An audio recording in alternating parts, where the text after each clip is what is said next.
What kind of sport is more likely to destroy your health rather than improve it? Write in the comments what you think about this. Enjoy the show.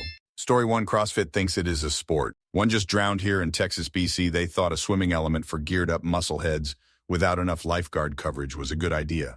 Allow great for poor form, blowing out knees, doing drugs, etc. Story 2. I've seen injuries from all kinds of sports, but from personal experience, I'd say mixed martial arts, MMA, might be the worst for long-term damage. The combination of striking, grappling, and submissions can lead to a lot of serious issues. Story 3. Surprisingly, squash. Not many people play, probably the least popular racket sport, but it's a lot of fun. You can wear down your joints and cause hypertension in your arms, but worst of all is the rate of heart attacks.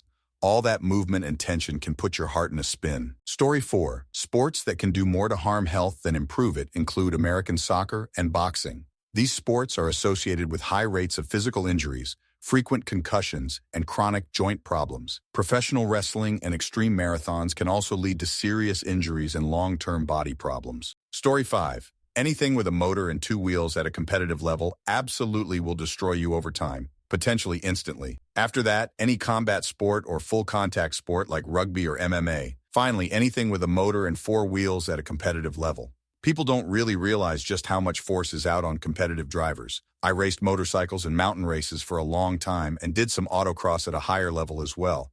600 GP, 700 plus torque, 2-liter engine, and the forces that the vehicle inflicts on you are extreme. Yes, I said the forces it inflicts on you. I've been down on bikes at 100 plus mph and broken my pelvis, femur, and spine. If you don't know how a boot comes off when your foot touches the ground, it's because there was enough force to turn your leg around backwards. I do not recommend it. Story 6. Football, American, though I'm sure there's a case for soccer as well, has a pretty high rate of chronic traumatic encephalopathy. Basically, think dementia or prion disease, horrible, personality-altering, brain-eating away disease, but caused by repeated blows to the head. Pretty fascinating stuff. Remember to always protect your head. Neuroplasticity is a thing, yes, but the brain can only compensate for so much damage, and this ability gets weaker with age. Story 7, professional wrestling. Lots of drugs, steroid and substances. People like Umaga, China pass away way too early, and other wrestlers as well. Many other wrestlers like Mick Foley also injured way too many times from hardcore matches. Esports. Games compete for 12 hours straight a day to get good on LOL, Fortnite, etc., but it harms their wrist, shoulder, back, and vision. There is also no good formula of eating healthy diets, as lots of pros has less physicality compared to other professional athletes. Story 8. I'll say MMA. As someone who grew up and still does grapple and box, it's a dangerous sport if you're not careful. Torn muscles, sprains, concussions, and we haven't even gotten onto the part where we literally drill and practice submissions on each other or do a 40 to 50% spar. Let alone the pressure of making weight and how extreme people are to make sure that they can make weight. To follow up with proceeding to fight in a cage with everything you have. You also might have coaches or a camp that might not care as much as your well-being, not matching you up correctly, or even just a douchebag who thinks he's the welterweight champion trying to dominate basic practice. When we talk about it like this, yes, it's not glorious. I won't live forever doing it.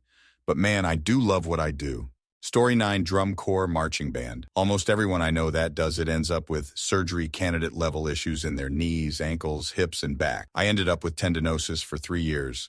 A friend of mine had double knee replacement before she was 30. Almost everyone in color guard ends up concussed at least once. I joke that every age out should have a year of physical therapy provided by DCI, and that there should be band kid insurance policies with comprehensive PT and reparative surgery coverage, because all of us are a mess. Story 10. If you consider professional wrestling as a sport, that seems pretty rough. Loved watching this one video of Tony Hawk interviewing Undertaker, and they trade war stories and Undertaker just blows them away. My favorite part is towards the end when Tony Hawk mentions how he couldn't wrestle because he can't turn his neck anymore, and then Undertaker looks back at him through the sides of his eyes after just saying he can't see out the sides of his eyes anymore. Well, I don't think Undertaker's had great neck movement for a while. Story 11. Almost any serious contact sport like football or hockey or rugby, it won't necessarily destroy your health short-term, nor does it really improve it. Health improvement comes from diet and training, not the sport itself. But long-term, so many people who played it have all sorts of lifelong injuries. Story 12. I've done rock climbing and weightlifting, and both times I've sustained injuries that pretty much won't heal fully. Tendinitis in my fingers and herniated disc. I've always had issues with risk management and keeping things in moderation. Hell, I contracted sensitivities to coconut oil after dieting using the keto diet. I used to be able to use coconut oil in cooking all the time pre-keto. Post-keto, anything more than a teaspoon of the stuff, and I'd be having diarrhea. Story 13, bodybuilding in general, but specifically the top classes. The human body isn't designed to go through the stresses that competitors go through, in addition to the drugs that they use. We've lost a lot of bodybuilders in the last few years. It's just not healthy, even in the most controlled environments. Story 14. I think people overlook running. Very good for your heart, but can be very rough on your joints and feet, hips. Then there's other secondary risks like skin cancer rates from extended outdoor time and even stress on collagen production, and the high impact can contribute to slack skin on your face. Runner's face is a thing. Everything in moderation. Story 15. All sports are detrimental to your long-term health in some fashion. You are asking your body to constantly perform and push when it needs rest. Football is obviously very dangerous, from CTC Bryant injuries, ligament tendon tears, and everything in between. Baseball has a ton of arm, oblique, knee injuries. Basketball has ankle injuries, knees, concussions. Even cross-country running has adverse effects. Sure, you may be in shape and eat healthy or whatever, but your knees and hips are not. Long-distance runners will face knee replacement and hip replacement at some point. Story 16. Everyone is saying sports with high death rated, but I interpreted this question as, which sports make you less healthy aside from accidents? Like, just the nature of the sport itself is unhealthy.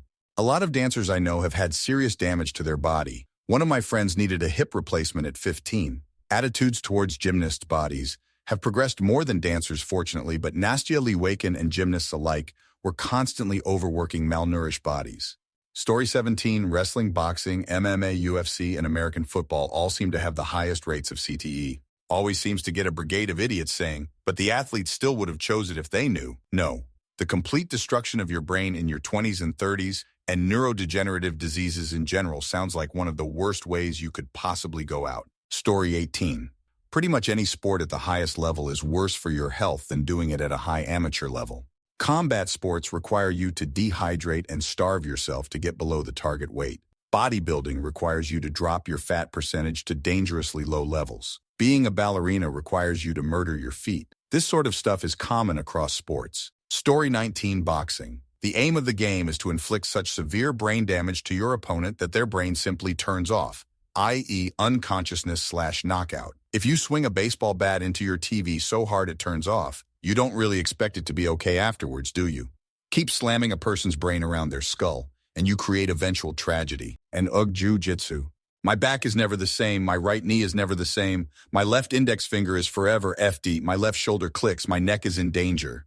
I'm really messed up, but hey, I can choke out the average stranger in like seconds, lol. Story 20. Not your overall health, but sports like wrestling or jiu-jitsu can cause lifelong injuries that may require multiple surgeries. Did it for a few months only. My dojo mates weren't overly aggressive or anything. It's been more than a year and I still have a stupid funny pain in my right shoulder, in my index finger too. Story 21. High-altitude mountain climbing.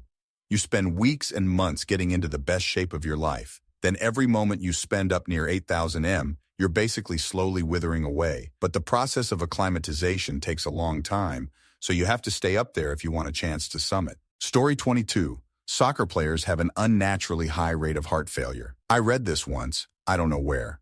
It may have been disproven since then, it may be untrue altogether, but if I recall correctly, it had something to do with the prolonged stress on the heart, constantly jogging and such. Story 23. Horse riding, you can build decent core, back, and leg muscles from riding, and when caring for them, you build other muscles in your arms, etc. The likelihood of a bad fall or accident is pretty high and can cause a multitude of serious injuries. But just in general, if you've rode seriously for a long time, it is expected for you to have significant joint, back, and neck issues. Ask me how I know. Story 24, beer league slow pitch softball. On defense, stand still on the field for most of the game, except that one time when you have to run as hard as you can, risk getting a ball in the nuts, and then throw said ball as hard as you can. On offense, drink beer on the bench until you're due up. Then take the biggest hacks at the ball you can in an upper body twisting motion. If you manage to hit the ball, you also have to run as hard as you can for a couple of seconds. The amount of cool down between action is hella dangerous. Story 25. I feel like marathon running is not /great/ for you. Definitely past a point of diminishing returns compared to, say, half marathons. I got through my marathon training cycle without any persistent injuries. I had some GI occult bleeding, but only once. And I recovered so well the next day after the race, I could do some easy horseback riding. But there were moments during training and the race itself where I could just IDK/feel like something was off. In contrast, running, say, 5, and 10 miles a week felt fantastic. I know some of it would go away with more conditioning, but I would definitely argue that regularly running a marathon is less healthy for most people than regularly running a half or even 10K. Story 26, Brazilian Jiu-Jitsu.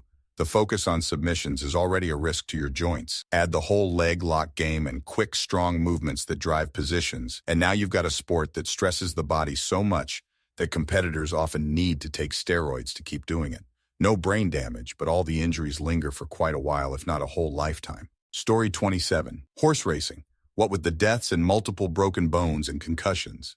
Also pro wrestling, because it's one of the most physically demanding thing you'll ever do, and that's without even taking a single bump. The things that can and do go wrong, the broken bones, the torn ligaments, paralysis, death, concussions, and also the very real issues caused due to having to work with injuries and self-medicate with booze, illicit or prescription drugs. Even with weed use relaxed and non-punishable these days, wrestlers have rarely got high too close to an event, and obviously with their brain addled due to the drugs, they fucked up a spot and hurt themselves or a coworker. Story 28, Professional Wrestling.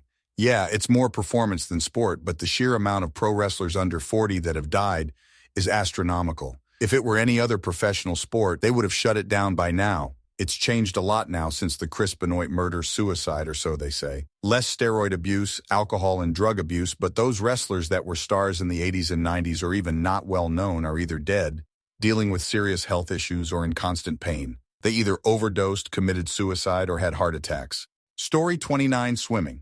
I was a competitive swimmer for a decade. If you do not know how to properly do your stroke, you will injure your shoulders and it will be bad. If you don't hydrate while swimming BC, you don't realize how much you're sweating BC. You're in water, you can pass out and drown.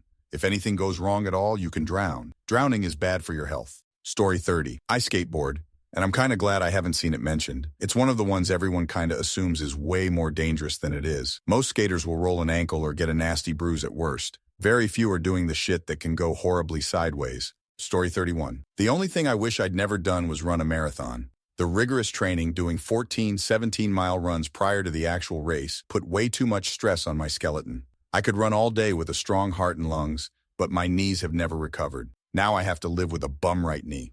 Not everybody is susceptible to these running injuries, but many are. I still bike, hike, swim, and do elliptical, but no more running. Story 32, Boxing or MMA, no question. Other sports may break your body. Boxing, MMA can give you literal brain damage. I'd rather wake up with sore joints from a sport than deal with CTE mental health issues after years of having my brain scrambled in a ring/octagon. Story 33, MA. I'm regularly watching Emma, and I recently saw a documentary about a starfighter in my country, and he talked about very gruesome injuries.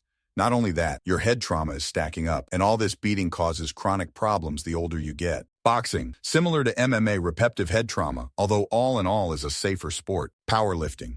The joints are taxed heavily for all these huge lifts, not to mention the bones, etc. Many severe injuries and many cervical ones on top of that. Supplements, anabolic steroids, and the huge amounts of caffeine and other similar supplements that many of these athletes take are also very taxing to the heart. Story 34. I worked at a ski resort when I bought my first motorcycle. Immediately, every ski instructor I knew came out of the woodwork to tell me how dangerous they are. I'm well aware, LOL, and how they know a guy who knows a guy that just died on one. Meanwhile, every last ski instructor I've met has lost at least one acquaintance to skiing accidents/injuries. They all have terrible hips, shoulders, and knees.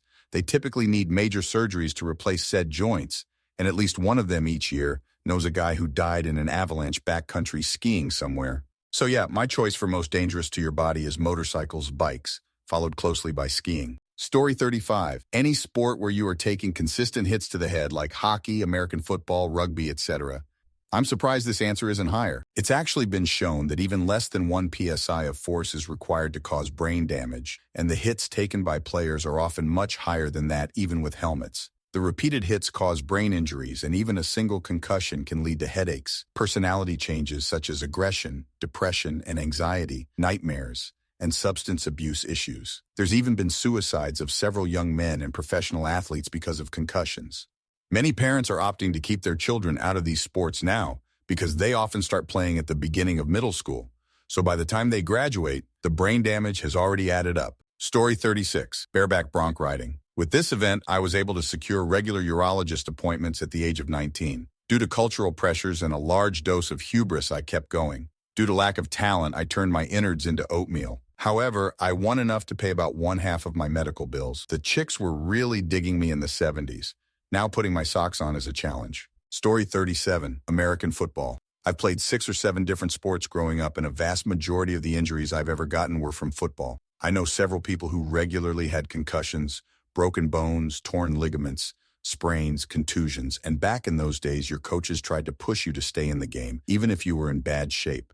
And also, they specifically ran drills designed around head-to-head contact and would praise you every time you laid out a teammate. I'm glad they're pushing to make the game safer, but there's a reason a lot of people who grew up playing football don't want their kids involved in the game. Thank you very much for watching. If you liked the video, like it. Be sure to write comments and share your stories.